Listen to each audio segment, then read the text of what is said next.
ಹಾ ನೋಡಿ, ಹಾಸ್ಯ ಭಾಷಣಕಾರರಿಗೆ ಹಾಸ್ಯ ಪ್ರಜ್ಞೆ ಎಷ್ಟಿರಬೇಕೋ ಸಮಯ ಪ್ರಜ್ಞೆನೂ ಅಷ್ಟೇ ಇರಬೇಕು ಅನ್ನೋದು ಬಹಳ ಇಂಪಾರ್ಟೆಂಟ್. 1/4 ಗಂಟೆ ಅಂತ ಹೇಳಿದ್ರೆ ಮಿತ್ರ ಅವರು ಇಲ್ಲಿ ಇದ್ರಲ್ಲ, ಅವರು ಹಾಸ್ಯೋತ್ಸವದಲ್ಲಿ ಎಲ್ರಿಗೂ ಅಷ್ಟೇ ಹೇಳ್ತಾ ಇದ್ರು, ನೋಡಪ್ಪ ನಿಮ್ಗೆ 30 ನಿಮಿಷ ಆಗಲಿಲ್ಲ ಅಂದರೆ 29 ನಿಮಿಷಕ್ಕೆ ನಿಲ್ಲಿಸ್ಬೋದು. 29 ನಿಮಿಷಕ್ಕೆ ನಿಲ್ಲಿಸಿದ್ರೆ ನಿನಗೆ ನೋಬೆಲ್ ಪ್ರಶಸ್ತಿ, ಅಂದರೆ ಬೆಲ್ ಹೊಡೆಯಲ್ಲ. ಈಗ ಸದ್ಯಕ್ಕೆ ನಿಮ್ಮ ಸಮಕ್ಷಮದಲ್ಲಿ ನಮ್ಮ MS ನರಸಿಂಹಮೂರ್ತಿಯವರು ನೋಬೆಲ್ ಪ್ರಶಸ್ತಿಯನ್ನು ಪಡೆದಿದ್ದಾರೆ. ನರಸಿಂಹಮೂರ್ತಿಗಳು ಮಾಸ್ಟರ್ ಹಿರಣ್ಣಯ್ಯವ್ರ ಜೊತೆ ಅಷ್ಟೇ ಅಲ್ಲದೆ ಬೇರೆ ಬೇರೆ ಜೊತೆಗಳೆಲ್ಲ ಸಾಕಷ್ಟು ಒಡನಾಟ ಇರಿಸ್ಕೊಂಡಿದ್ದಂಥವರು. ಮಾಸ್ತಿ ವೆಂಕಟೇಶ್ ಅಯ್ಯಂಗಾರ್ ಅವ್ರ ಹತ್ರ ಹೋಗಿದ್ರು ಅನ್ಸುತ್ತೆ. ಹೋದ್ರು, ಅವರು ಮಾಸ್ತಿ ಅವ್ರದ್ದು ಮಾಲೂರೆ. ಸರ್ ನಾನು ನಿಮ್ಮೂರು ನಾನೇ ಸರ್ ಅಂದರು. ಅವ್ರೇನೋ ಸಂತೋಷ ಪಡ್ತಾರೆ, ಹೇ ನಮ್ಮೂರಿನಪ್ಪ ವಿಶ್ವಾಸದಿಂದ ಹತ್ರ ಕರ್ಕೋತಾರೆ ಅಂತ ಇವ್ರು ಅಂದ್ಕೊಂಡ್ರೆ, ಹೌದೇನಪ್ಪ ಮುಂಚೆನೇ ಗೊತ್ತಿದ್ರೆ ನಾನು ಬೇರೆ ಊರಲ್ಲಿ ಹುಡ್ತಾ ಇದ್ದೆ. ಮುಂದೆ ಯಾರು ಮಾತಾಡಬೇಕು ಅಂತ ನೀವು ಇಷ್ಟಪಡ್ತೀರಿ? Since this is a democratic country, I will accede to your wishes. Gundu Rao,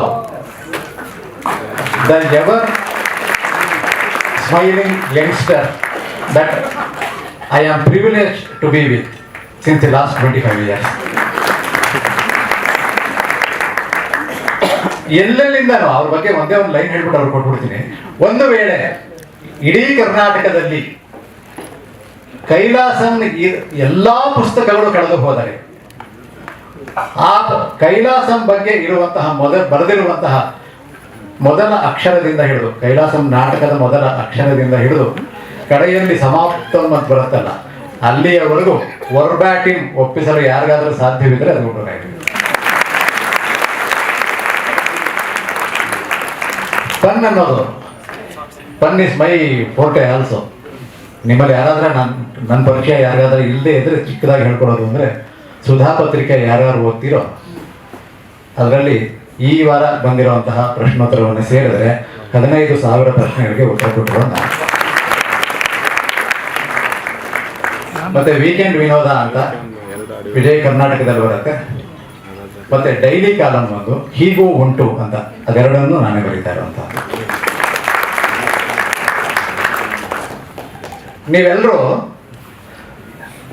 computer wizard ಅಥವಾ ಕಂಪ್ಯೂಟರ್ ಎಕ್ಸ್ಪರ್ಟ್ ಅನ್ನಕ್ಕೆ ಬೇರೆ ಬೇರೆ ಬೇರೆ ಬೇರೆ ಏನೇನೋ ಹೇಳ್ಕೊಂಡ್ ಬರಬಹುದು. ಆದರೆ ಆ ಕಂಪ್ಯೂಟರ್ನಲ್ಲೇನೆ ಆ ಕೆಲಸದಲ್ಲೇ ತೊಡಗಿಕೊಂಡು a part of the computer ಅನ್ನೋ ಥರನೇ ಕೂತ್ಕೊಂಡಿರುವಂತಹ ಸಾಫ್ಟ್ವೇರ್ ಇಂಜಿನಿಯರ್ಗೆ ನಮ್ಮ ಗುಂಡೂರಾಯ್ ಒಂದು ಪದ ಕೊಟ್ಟಿದ್ದಾರೆ. ಎಂಥ ಒಳ್ಳೆ ಪದ ಅಂತೀರಿ, ಗಣಕದಾಸ. ಈ ತರಹದ ಹಲವಾರು ಪದಗಳನ್ನ ಟಂಕಿಸಲು ಸಾಮರ್ಥ್ಯವಿರುವಂತಹ ವೈವಿ ಗುಂಡೂರಾವ್ ನಿಮ್ಮ ಮುಂದೆ. ಕಾಣಿಸಲ್ಲ, ಇನ್ನು ಜಾಸ್ತಿ ಮುಂದೆ ಬರೋದು ಬೇಡ ಅಂತ ನರಸಿಂಹಮೂರ್ತಿಯವರಿಗೆ 15 ನಿಮಿಷ ಕೊಟ್ಟಿದೆ. ಅವರು 14 ನಿಮಿಷದಲ್ಲೇ ಮುಗಿಸಿದೀವಿ ಅಂತ ಹೇಳಿದ್ರು. ವಾಲ್ಯೂಮ್ ಓಕೆ, ಹಾಂ ಓಕೆ ಓಕೆ, ಇವಾಗ ಕೇಳಿಸ ಇದೆಯಾ? ಓಕೆ, ಮೊನ್ನೆ ಇದೇ ಥರ ಆಯಿತು. ಯಾಕೆಂದರೆ ಮೈಕು ಕೇಳಿಸುತ್ತಾ ಇವಾಗ ಚೆಕ್ ಮಾಡ್ಕೊಂಬಿಡೋದು ಒಳ್ಳೇದು. ಉದ್ದಕ್ಕಿರೋ ಆಡಿಟೋರಿಯಂನಲ್ಲಿ ನಾನು ಭಾಷಣ ಮಾಡಿ ಶುರು ಮಾಡಿದೆ. ಮೈಕ್ ಪೈ ಪೈ ಪೈ ಅಂತ ಬಂದು ಹಿಂದ್ಗಡೆ ಯಾರು ಕೇಳಿಸ್ತಾ ಇದೆಯಾ ಅಂದೆ. ಇಲ್ಲ ಅಂದರು. ಇಲ್ಲ ಅಂದರೆ ಕೇಳಿಸ್ತಾ ಇದೆ ಅಂತ ತಾನೆ, ಇಲ್ಲ ಅಂತ ಆನ್ಸರ್ ಕೊಡ್ಬೇಕಾಗುತ್ತೆ. ಸೊ ವೇದಿಕೆ ಹಿಂದಿರುವ, ವೇದಿಕೆ ಮುಂದಿರುವ, ವೇದಿಕೆಯ ಸುತ್ತ ಇರುವ, ವೇದಿಕೆ ಮೇಲಿರುವ ಎಲ್ಲ ವಿಪ್ರ ಬಂಧುಗಳಿಗೆ ನಮಸ್ಕಾರಗಳು. ವಿಪ್ರ ಅಂದರೆ ವಿಶೇಷ ಪ್ರತಿಭೆ ಇರೋರು ಅಂತ. ವಿಶೇಷ ಪ್ರತಿಭೆ ಇರೋರು ವಿಶ್ವ. ಸುಮಾರು ವರ್ಷಗಳ ಹಿಂದೆ ಅಮೇರಿಕಾದಲ್ಲಿ ಒಬ್ಬ ಕನ್ನಡದ ಹೆಸರಾಂತ ಸಾಹಿತ್ಯನ ಒಬ್ಬರು ಕರೆಸಿದ್ರಂತೆ. ಭಾಷೆ ಸಾಹಿತ್ಯ ಹೆಸರು ಹೇಳ್ತೀನಿ ಆಮೇಲೆ. ಹೆಸರಾಂತ ಸಾಹಿತ್ಯನ ಕರೆಸಿದ್ರು. ಆಯೋಜಕರು ಸೆಕ್ರೆಟರಿ ಕನ್ನಡ ಸಂಘದ್ದು, ಅವರು ಉತ್ತರ ಕರ್ನಾಟಕದವರು. ಬರೀ ಸರ್, ಕುಡ್ರಿ ಸರ್, ಮೇಲೆ ಮಲ್ಕೊಳ್ಳಿ ಸರ್, ನಿಮಗೆಲ್ಲ ಆರಾಮ್ ಮಾಡೋಕ್ಕೆ ನಿಮ್ಮ ಫಸ್ಟ್ ಫ್ಲೋರಲ್ಲಿ ನಿಮಗೆ ಅರೇಂಜ್ ಮಾಡಿದ್ದೀನಿ ಸರ್, ಮಲಗಿರಿ ಸರ್, ಮುಂಚೆನೇ ಬಂದು ಭೇಟಿ ಆಗೋಣ ಅಂದರು. ಇವರು ಟಕ್ ಟಕ್ ಟಕ್ ಅಂತ ಫಸ್ಟ್ ಫ್ಲೋರಲ್ಲಿ ರಾತ್ರಿ ಎಲ್ಲ ನಿದ್ದೆ ಮಾಡಿದ್ರು. ಬೆಳಗ್ಗೆ ಎದ್ದು ಅಂತಿಗೆ ಬಂದಾಗ ಮನೆ ಆತಿಥ್ಯ ಹೇಳಿದಂತೆ ಕನ್ನಡದಲ್ಲಿ. ಏನು ಸರ್ ರಾತ್ರಿ ಆರಾಮಿದ್ರಿ? ಅದಕ್ಕೆ ಇವರು ರಾತ್ರಿ ಏನು, ನಾನು ಹಗಲೊತ್ತು ಆರಾಮಿದ್ರಾನೆ.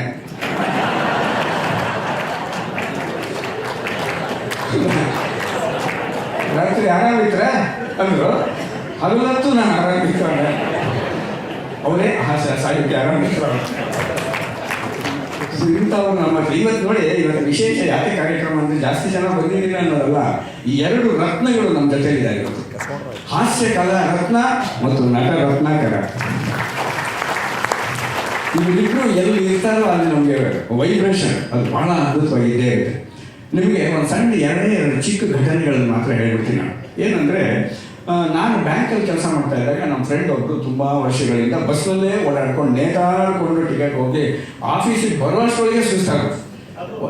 ಅದು ಯಾರು ಭಾಳ ಸುಸ್ತಾಗಿದೆ, ಏನು ಸರ್ ಯಾಕೆ ಹಿಂಗಾಗ್ತಾ ಇದ್ದೀರಾ, ಯಾವುದಾದ್ರು ಒಂದು ವೆಹಿಕಲ್ ತೊಗೋಬಾರ್ದ, ತೊಗೊಳ್ತೀರಾ ಒಂದು ಕಾರ್ ತೊಗೊಳ್ಳಿ ಅಂತ ಅಡ್ವೈಸ್ ಮಾಡ್ತಾರೆ ಇವರು. ಅವ್ರ ಮನೆಯವರು, ರಿಲೇಟಿವ್ಸು, ಫ್ರೆಂಡ್ಸು, ಕಲೀಗ್ಸು ಎಲ್ಲ.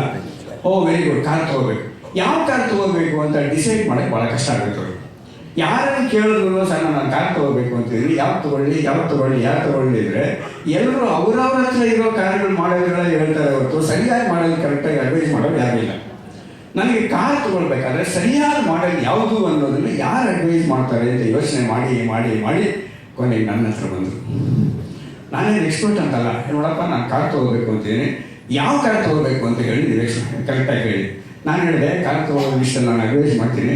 ಮೊದಲನೇದಾಗಿ ನೀವು ಮಾತುಗ್ರೋ ಸ್ಮಾರಕರು ಅಲ್ಲಿಗಾರೋ ಹೇಳಿ. ಅದಕ್ಕೂ ಇದು ಕೆಲಸ ಬಂದ ಜಾತಿ ವಿಷಯ ಕೆಲಸ ಇಲ್ಲ, ಒಂದು ನಿಮಿಷ ಹೇಳ್ತೀವಿ. ಈಗ ನಾನು ಅಕಸ್ಮಾತ್ ಮಾಧವ ಅಂತ ತಿಳ್ಕೊಳ್ಳಿ. ಏನೀಗ ನಾವು ಮಾಧುರಾದ್ರೆ ನೀವು ದಯವಿಟ್ಟು ಕಾರ್ ತೊಗೋಬೇಡಿ. ಯಾಕೆ? ಟೂ ವೀಲರ್ ತೊಗೊಳ್ಳಿ, ಸ್ಕೂಟ್ರು, ಬೈಕು ತೊಗೊಳ್ಳಿ. ಯಾಕೆಂದರೆ ಅದು ಟೂ ವೀಲರು ಹರಿ ಸರ್ವೋತ್ತಮ, ವಾಯು ಜೀವೋತ್ತಮ.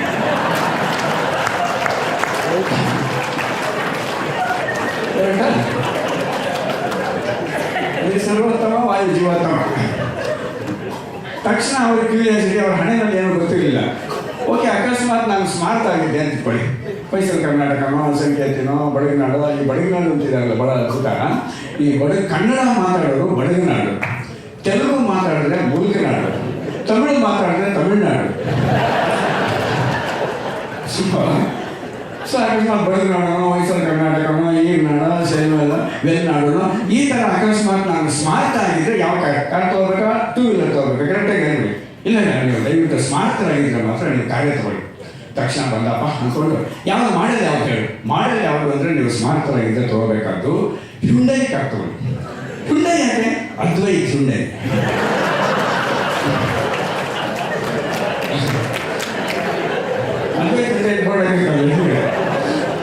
ಅದ್ವೈತ್ ಹ್ಯುಂಡೈ ಕಾರ್ ತಗೊಳ್ಳಿ. ಅದರೊಳಗೆ 2 ಮಾಡೆಲ್ ಇದೆ. i10 ಅಂದರೆ ಶಿವೋಹಂ, i20 ಅಹಂ ಬ್ರಹ್ಮಾಸ್ಮಿ. ನೀವು ಅದೇ ತಗೊಂಡ್ರೆ ತತ್ವಮಸಿ. ಸರಿ ಅಂದರೆ ಆವಾಗ ಅವ್ರಿಗೆ ಇನ್ನೂ ಕ್ಯೂರಿಯಾಸಿಟಿ ಜಾಸ್ತಿ ಆಗಿ, ಅಕಸ್ಮಾತ್ ನಾನು ಶ್ರೀ ವೈಷ್ಣವ ಆಗಿದ್ರೆ, ಅಯ್ಯಂಗಾರ್ ಆಗಿದ್ರೆ ಯಾವ ಕಾರ್ ತಗೋಬೇಕು ಅಂದರು. ಈ ಅಯ್ಯಂಗಾರ್ ಅಂದರೆ ಸಣ್ಣದೊಂದು ಘಟನೆ ಹೇಳ್ತೀನಿ. ರೀಸೆಂಟಾಗಿ ಮಲ್ಲೇಶ್ವರಂನಲ್ಲಿ ನಮ್ಮ ಸ್ನೇಹಿತರೊಬ್ಬರು ಅವ್ರ ತಂದೆಯರು ಸಹಸ್ರಚಂದ್ರ ದರ್ಶನ ಅಂತ 80ನೇ ವರ್ಷದ್ದು ಒಂದು ಸಮಾರಂಭ ಮಾಡಿದ್ರು ಮಲ್ಲೇಶ್ವರಂ ಉಭಯ ವೇದಾಂತ ಚೌಟ್ರಿನಲ್ಲಿ. ಅಲ್ಲಿ ನನಗೆ ಕರೆದಿದ್ರು. ಆವತ್ತು ನಾನು 6:30 ಹೋಗಬೇಕು ಅಂತಿದ್ದೀನಿ, 80ನೇ ವರ್ಷದ್ದು. ಅಷ್ಟರೊಳಗೆ ಯಾವತ್ತು ಅನ್ಸೀಸನಲ್ ರೈನ್, ಸಿಕ್ಕಾಪಟ್ಟೆ ಮಳೆ ಬಂದ್ಬಿಡ್ತು. ನನಗೆ ಅಲ್ಲಿಂದ 8ನೇ ಕ್ರಾಸಿಂದ ಉಭಯ ವೇದಾಂತಕ್ಕೆ 9ನೇ ಕ್ರಾಸು ಹೋಗೋಕ್ಕೆ ಆಗಲಿಲ್ಲ. ಸಿಕ್ಕಾಪಟ್ಟೆ ನೆನ್ಕೊಂಡು ಮಾಡಿದ್ರೆ ಇವ್ರು ಫೋನ್ ಮಾಡ್ತಾರೆ, ಎಲ್ಲ ಸೇರಿದೀವಪ್ಪ, ಎಲ್ಲ ಹಿಂಗಾಗಳು ಸೇರಿಬಿಟ್ಟಿದ್ದಾರೆ, ಎಲ್ಲ ಸೇರಿದ್ದಾರೆ. ಪಾರ್ಥಸಾರಥಿ ಅಂತ ಅವ್ರ ಹೆಸರು. ಬರ್ತಾ ಇದ್ದಾರೆ. ನಾನು ತಂದೆ ಕೇಳ್ತಾರೆ, ಬರ್ತಾಯಿಲ್ಲ? ಇಲ್ಲ, ಇದು 8th ಕ್ಲಾಸಲ್ಲಿ ಮಳೆ ಬರ್ತಾರೆ, ಬರ್ತೀನಿ. ಸರಿ ಹೋದೆ. ಅನ್ಸೀಸನಲ್ ಟ್ರೈನ್ ಹಿಂಗೆಲ್ಲ ಹೋಗಿ ಅಂತೀವಿ. ಯಾಕೆ ಹೇಳ್ತಾರೆ, ಏನು ಮಳೆ ಬರ್ತಾ ಇದೆ ನೋಡಿ. ಅಯ್ಯಂಗಾರಗಳಲ್ಲಿ 3 ಥರ. ಸರಿ, ಮಳೆ ಸೀಸನಲ್ಲಿ 3 ಥರ. ಒಂದು ಮುಂಗಾರು ಮಳೆ, ಇನ್ನೊಂದು ಹಿಂಗಾರು ಮಳೆ, ಇವತ್ತು ಬಂದಿರೋದು ಅಯ್ಯಂಗಾರು ಮಳೆ. ಅನ್ಸಿಸುತ್ತೆ. ಸೊ ಈಗ ನಾನು ಅಕಸ್ಮಾತ್ ಇವಾಗ ಏನು ನೋಡಿಸ್ಬಿಟ್ರೆ ಹರಿ ಸರ್ವೋತ್ತಮ, ವಾಯು ಜೀವೋತ್ತಮನೋ, ಅಹಂ ಬ್ರಹ್ಮಾಸ್ಮಿ ಶಿವೋಹಮ್ಮ ಯಾವುದು ಅಂದರು. ನಾನು ಹೇಳಿದೆ, ದಯವಿಟ್ಟು ನೀವು ಅಯ್ಯಂಗಾರ ಆಗಿದ್ರೆ ನೀವು ಸ್ಕೂಟ್ರು ತೊಗೋಬೇಡಿ, ಕಾರು ತೊಗೋಬೇಡಿ, ಬರೀ ಆಟೋ ರಿಕ್ಷಾದಲ್ಲೇ ಓಡಾಡ್ತಾರೆ, 3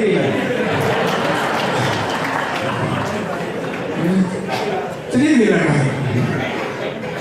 ಆವಾಗ ಅವರು ಸೀರಿಯಸ್ ಆಗಿ ಇದಿಷ್ಟು ಒಂದು ಪೋರ್ಷನ್ ಆದರೆ ಸೆಕೆಂಡ್ ಇನ್ನಿಂಗ್ಸ್ ನೋಡಿ, ದಯವಿಟ್ಟು ನೀವು ಜಾತಿ ಗೀತಿ ವಿಷಯ ಎಲ್ಲ ತರಬೇಡಿ. ನಮ್ಮನೆ ಇರೋದು ವೆಸ್ಟ್ ಆಫ್ ಕಾರ್ಡ್ ರೋಡ್. ನಾನು ಕೆಲಸಕ್ಕೆ ಹೋಗೋದು ಇದ್ರೊಳಗೆ ಎಲೆಕ್ಟ್ರಾನಿಕ್ ಸಿಟಿನಲ್ಲಿ. ನಾನು ಕಾರ್ ತಗೊಳ್ಳೋ ಉದ್ದೇಶ ಏನಪ್ಪ ಅಂದರೆ, ನಾನು ಸೇಫಾಗಿ ಅಲ್ಲಿಂದ ಹೋಗಿ ಆಕ್ಸಿಡೆಂಟ್ ಆದರೆ ಆರಾಮಾಗಿ ಕೂತ್ಕೊಂಡು ಹೋಗಬೇಕು. ನನಗೆ ಆಕ್ಸಿಡೆಂಟು ಅದು ಇದು ಆಗದೆ ನಾನು ಸೇಫಾಗಿ ಹೋಗಬೇಕು. ಆದರೆ ಇನ್ನೊಂದು 2-3 ಜನನು ಕಾರ್ ಪೂಲ್ ಅದೆಲ್ಲ ಮಾಡ್ಕೊಂಡು ಅವ್ರಿಗೂ ಹೋಗಬೇಕು. ನಾನು ಚೆನ್ನಾಗಿರಬೇಕು, ಬೇರೆಯವರು ಚೆನ್ನಾಗಿರಬೇಕು, ನಾನು ಚೆನ್ನಾಗಿರಬೇಕು, ಬೇರೆಯವರು ಚೆನ್ನಾಗಿರಬೇಕು. ಆ ಉದ್ದೇಶಕ್ಕೋಸ್ಕರ ಕಾರ್ ತಗೋಬೇಕು ಅಂತಿದ್ದೀನಿ. ಅದ್ರ ಬಗ್ಗೆ ಏನಾದ್ರು ಅಡ್ವೈಸ್ ಮಾಡೋಂಗಿದ್ರೆ ಮಾಡಿದ್ರೆ ಜಾತಿ ವಿಷಯಗಳು ತಕ್ಷಣ ಹೇಳಿದೆ ನಾನು. ಅದೇ ಉದ್ದೇಶ ಆದರೆ, ನೀವು ಚೆನ್ನಾಗಿರಬೇಕು, ಬೇರೆಯವರು ಚೆನ್ನಾಗಿರಬೇಕು ಅನ್ನೋ ಉದ್ದೇಶ ಆದರೆ ದಯವಿಟ್ಟು ನೀವು ಗಾಡಿ ತಗೊಳ್ಳಿ. ಬಟ್ ಮಾಡೋದು ಮಾತ್ರ ಮಾರುತಿ ಆಲ್ಟೋ. ಯಾಕೆ ಆಲ್ಟೋ ಅಂದರೆ ಆಲ್ ಟುಗೆದರ್. ಆಲ್ ಟುಗೆದರ್ ಅಂದರೆ ನಾವು ಮಾತ್ರ, ನಾವು ಸ್ಮಾರ್ತ, ನಾವು ಹಿಂಗಾದ್ರು ಅಂತಲ್ಲ ಅಲ್ಲ, ಎಲ್ಲ ಆಲ್ ಟುಗೆದರ್. ನಾವೆಲ್ಲ ಒಂದು ಬಳಕೆ ಶಂಕರಾಚಾರ್ಯ ಶೇಷಂ ರಾಮಾನುಜಂ ಮುನಿ ವಾಯುಂಚ ಮಧ್ವಾಚಾರ್ಯಂ ಆಚಾರ್ಯತ್ರಯಮಾಶ್ರಯ. ಆವಾಗ ನಾವು ಸೇಫ್ ಆಗಿರ್ತೀವಿ, ಬೇರೆಯವರು ಸೇಫ್ ಆಗಿರ್ಕೊಂಡು ಕರ್ಕೊಂಡು ಹೋಗಿ ನನಗೂ ಏನು ತೊಂದರೆ ಆಗಲ್ಲ. ಬ್ರಾಹ್ಮಣರ ಉದ್ದೇಶ ಏನು, ಮೇನ್ ಉದ್ದೇಶ ಏನು, ನಮ್ಮದು ಗುರಿ ಏನು ಅಂತಂದರೆ ಆತ್ಮನೋ ಮೋಕ್ಷಾರ್ಥಂ ಜಗದ್ಹಿತಾಯ ಚ. ನಾನು ಉದ್ಧಾರ ಆಗಬೇಕು, ಬಟ್ ಬೇರೆಯವರು ಚೆನ್ನಾಗಿ ಹೋಗಬೇಕು ಅನ್ನೋ ಉದ್ದೇಶ ಇಟ್ಕೊಂಡು ಮಾಡ್ತಾ ಇರೋದು. ಇದಿಷ್ಟು ಹೇಳಿ ಮಾಸ್ಟರ್ ಹೇಳೋಣ ಇನ್ನೊಂದು ಬಗ್ಗೆ ಒಂದು ಮಾತು ಹೇಳಬೇಕು ಅಂದರೆ, ಅವ್ರು ಏನು ಹೇಳಿದ್ರು, ಹಿಂದೆ ಯಾಕೆ ಅಲ್ಲಿ ಹೋಗ್ತಾ ಇಲ್ಲ ಅಂದರೆ ಆ ಪೋಡಿಯಂ ಹಿಂದ್ಗಡೆ ಇರೋರು ಕಾಣಿಸ್ತಾನೆ ಇರಲಿಲ್ಲ ಅಲ್ವಾ. ಒಂದ್ಸಲಿ ಒಂದು ಸ್ಟೇಜ್ ಮೇಲೆ ಮಾಸ್ಟರ್ ಹಿರಣ್ಯವರು ಕೂತಿದ್ದಾಗ, ಇನ್ನು ನಾವೆಲ್ಲ ಒಂದು 3-4 ಜನ ಕೂತಿದ್ವಿ. ಈ ಹಂಸಲೇಖ ಅವರು ಕೂತಿದ್ರು. ಅವರು ನನಗಿಂತ ಸ್ವಲ್ಪ ಒಂದು 2 ಇಂಚ್ ಕಡಿಮೆ ಹೈಟು ಕೂತ್ಕೊಂಡಿದ್ದಾರೆ. ಅವರಿಗೆಲ್ಲ ಎದ್ದು ಹೋಗ್ತಾ ಯಾರು ಅಲ್ಲಿ ಹೋದ್ರು ಕಾಣಿಸ್ತಾ ಇರಲಿಲ್ಲ. ತಕ್ಷಣ ಇವರು ಅನೌನ್ಸ್ ಮಾಡಿದ್ರು, ಈಗ ಹಂಸಲೇಖ ಅವರಿಂದ ಭಾಷಣ. ಅವ್ರು ಎದ್ದು ಹೋಗ್ತಾ ಇದ್ದಾರೆ. ತಕ್ಷಣ ಮಾಸ್ಟರ್ ಹಿರಣ್ಯವರು, ಹಂಸಲೇಖ ಅವರೇ, ನೀವು ಅಲ್ಲಿ ಪೋಡಿಯಂ ಹಿಂದೆ ನಿಂತ್ಕೊಂಡ್ರೆ ನೀವು ಆಡಿಯನ್ಸ್ ಕಾಣಿಸೋದೇ ಇಲ್ಲ ಅಂದರು ಹಿರಣ್ಯನವರು. ತಕ್ಷಣ ಆಡಿಯನ್ಸ್ಗೂ ಸ್ವಲ್ಪ ಕೆಲಸ ಅಲ್ಲಿ ಹೋಗಿ ಮಾಸ್ಟರ್ ಹಿರಣ್ಯನವರು ವೇದಿಕೆ ಮೇಲಿದ್ರೆ ಬೇರೆಯವರೆಲ್ಲರೂ ಹಿರಣ್ಯ ಅಲ್ಲ, ಬರೀ ಹಿರಣ್ಯ ಅಷ್ಟೇ. ನಾವೆಲ್ಲ ಇದ್ರೆ ನಿಜವಾದ ಹಿರಣ್ಯ ಅಂದರೆ ಹೌದು. ಎಂಥ ಇದು ನಿಮಗೊಂದು ಆಶ್ಚರ್ಯ ನೋಡಿ. ನಾವು ಇಷ್ಟೆಲ್ಲ ಇವತ್ತು ನೆನಪಿನಲ್ಲಿ ಅವ್ರ ಕಾರ್ಯಕ್ರಮ ಎಲ್ಲ ಮಾಡ್ತಾ ಇದ್ವಿ, ಅವ್ರ ಹೆಸರಿನಲ್ಲಿ ಪ್ರತಿ ವರ್ಷ ಪ್ರಶಸ್ತಿಗಳು ಕೊಡಬೇಕು ಅಂತ. ಆದರೆ ಆಶ್ಚರ್ಯ, ನಾವು ಹೇಗೆ ಬ್ರಾಹ್ಮಣರು ಅಂದರೆ ತಪ್ಪು ತಿಳ್ಕೊಬೇಡಿ, ರೆಕಾರ್ಡ್ ಆಗ್ತಾ ಇದೆ. ಒಂದು ಬೀದಿನಲ್ಲಿ ಒಂದು 8 ಜನ ಹುಡುಗರು ಕ್ರಿಕೆಟ್ ಆಡ್ತಾ ಇದ್ರು. ಕ್ರಿಕೆಟ್ ಆಡ್ತಾ ಇದ್ದಾಗ ಅವರವರೆಲ್ಲ ಜಗಳ ಬಂದ್ಬಿಡ್ತು. ಅವ್ನು ಇವ್ನು ಬೈಯೋದು, ಇವ್ನು ಅವ್ನಿಗೆ ಬೈಯೋದು, ಅವ್ನು ಹೊಡೆಯೋದು, ಇವ್ನು ಹೊಡೆಯೋದು, ಎಲ್ಲ ಜಗಳ ಆಡ್ತಾ ಇದ್ದಾರೆ. ಈ ಮನೆ ಓನರ್ ಇದ್ದ ಮನೆ ಒಳಗಡೆ ಅವನು ಹೊರಗೆ ಬಂದಾಗ ಅವ್ನು ಹೊಡೆಸ್ಕೊಳ್ತಾ ಇದ್ದನು, ಹೊಡಿತಾ ಇದ್ದನು.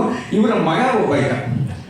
ಇವ್ನು ನೋಡ್ಬಿಟ್ಟು ಬಂದು 15 ಜನ ಹೊಡೆದು ಒಬ್ಬೊಬ್ಬರಿಗೆ ಜಗಳ ಆಡ್ತಾ ಇದ್ದಾಗ ಸ್ಟ್ರೈಟವೇ ಬಂದು ಇವರ ಮಗನ್ನ, ತಪ್ಪೇನಿರಲಿಲ್ಲ, ಒಂದು ಇವನ ಮಗನ ಕಿವಿ ಹಿಂಡಿ, ನಾಶಿ ಆಗಲ್ಲ ಉಂಡೆ, ಬೀದಿಲೆಲ್ಲ ಜಗಳ ಆಡ್ತೆ, ಎಲ್ಲ ಜಗಳ ಆಡ್ಕೊಂಡ್ಬರ್ತೀಯ, ರಸ್ತೆಯಲ್ಲಿ ಗಲೀಜು ಮಾಡ್ಕೊಳ್ತೇವೆ, ಹೋಮ್ವರ್ಕ್ ಸಿಕ್ಕಾಪಟ್ಟೆ ಇದೆ, ನಿನಗೆ ಓದ್ಕೊಳ್ಳೋದು ಜಾಸ್ತಿ ಇದೆ, ಬೇರೆ ಅರ್ಥ ಗಲಾಟೆ ಮಾಡ್ತಾರೆ, ಪಟ ತೊಡ್ಕೊಂಡು ಮಾಡಿ ಅಂತ ಕರ್ಕೊಂಡ್ಬಂದ. ಇದು ನಡೆದ್ರೆ ಇದರಿಂದ ಏನಾಗುತ್ತೆ, ಆ ಹುಡುಗನಿಗೆ ಅಪ್ಪನ ಮೇಲೆ ಗೌರವ ಕಡಿಮೆ ಆಗುತ್ತೆ ಅಲ್ವಾ. ನನಗೆ ಎಲ್ಲರಿಗೂ ನನಗೆ ಹೊಡೆದ್ರಲ್ಲ, ಅವಮಾನ ಮಾಡಿದ್ರಲ್ಲ ಅಂತ ಬೇರೆ ಹುಡುಗರಿಗೆಲ್ಲ ಇವ್ರ ಬಗ್ಗೆ ಚೀಪಾಗಿ ಕೊಡ್ತಾರೆ ಅಲ್ವಾ ಮೇಡಮ್. ಸೊ ಇದನ್ನು ಹೊರಗಡೆ ಕರ್ಕೊಂಡ್ಬಂದು, ಇದು ಮಾಸ್ಟರ್ ಹಿರಣ್ಯರ ಲೈಫಲ್ಲಿ ನಾನು ನೋಡಿದ್ದು. ನಾವೆಲ್ಲ ಬ್ರಾಹ್ಮಣ ಸಂಘಟನೆಗಳು ಬೇರೆ ಜಾತಿಯವರೆಲ್ಲ ನಮ್ಮನ್ನು ಬೈತಾ ಇದ್ದಾಗ, ನಾವು ಅದಕ್ಕೆ ರಿಸೆಂಟ್ ಮಾಡಿದಾಗ ರಿವೋಲ್ಟ್ ಆದಾಗ ನಮ್ಮ ಸಂಘಟನೆಗಳೆಲ್ಲ ನಮಗೆ ಬೈತಾರೆ ಹೊರತು ಅವ್ರಿಗೆ ಯಾರಿಗೂ ಮಾತಕ್ಕಾಗಲ್ಲ ಇರುತ್ತೆ. ಯೋಚನೆ ಮಾಡಿ ಇವತ್ತೇನೇನು ನಡೀತಾ ಇದೆ ಅಂತ ಅಲ್ವಾ. ಮಾಸ್ಟರ್ ಹಿರಣ್ಯವರು ಇವತ್ತು AKBMS ನಾವು ನೆನೆಸ್ಕೊಳ್ತಾ ಇದ್ವಿ. ಒಂದು ಯೂನಿಟ್ ಮಾಸ್ಟರ್ ಹಿರಣ್ಯವರಿಗೆ ಬಾಯ್ಕಾಟ್ ಮಾಡಬೇಕು, ಬಹಿಷ್ಕಾರ ಹಾಕಬೇಕು ಅಂತಿದ್ರು. ಇಲ್ಲಿರೋರಿಗೆಲ್ಲ ನೆನಪಿರ್ಬೋದು. ಯಾಕೆಂದರೆ ಅವರು ಬ್ರಾಹ್ಮಣರನ್ನು ಬೈತಾರೆ ಮಾಸ್ಟರ್ ಹಿರಣ್ಯವರು ಸ್ಟೇಜ್ ಮೇಲೆ. ಮಾಸ್ಟರ್ ಹಿರಣ್ಯವರು ಕೇಳಿದ್ರು, ಏನು ಸರ್ ನೀವೇ ಬ್ರಾಹ್ಮಣರಾಗಿ, ನೀವೇ AKBMS ಸಂಸ್ಥಾಪಕರಾಗಿ ನೀವೇ ಬ್ರಾಹ್ಮಣರನ್ನು ಬೈತೀರಂತೆ ಯಾಕೆ? ಹಿರಣ್ಯವರು ಏನು ಹೇಳಿದ್ರು ಗೊತ್ತಾ? ಯಾಕೆ ಬೈಬಾರ್ದು, ಯಾರ್ಯಾರೋ ಬೈತಾರಂತೆ, ನಾನು ಯಾಕೆ ಬೈಬಾರ್ದು?